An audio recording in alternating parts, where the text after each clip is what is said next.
Hello guys and welcome back to this channel, where today guys I'll be showing you how to create an account on Jora Jobs.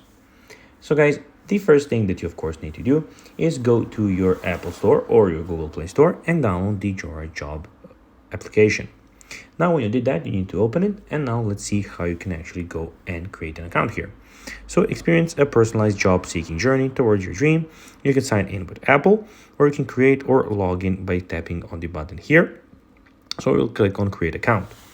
Then guys, what you need to do is go and enter your email. So by typing your email address, so I'll be doing that now. Just a second.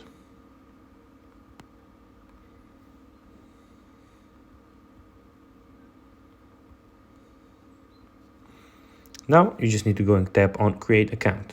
When you did that, now guys, to never miss alerts, you can click on get alerts, or you can skip that.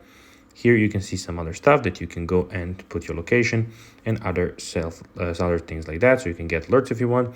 And so what jobs are you seeking for? You can go and type the jobs you're seeking for, and you can search for a location here by having a quick location. You can go and turn it on like that. And then you're here in the application, guys, as you can see, where you have a lot of different things. So basically you have your find jobs, matches, my jobs, alerts, and your profile, and a lot of different things that you can do on the Jora Jobs application. Now guys, that is everything for this video. I hope that you found this video informative. If you did, guys, don't forget to like this video, share it, subscribe to the channel, and put the notifications on. And guys, as I said, I hope that you found this video informative, and I'll be seeing you in the next video. Bye guys.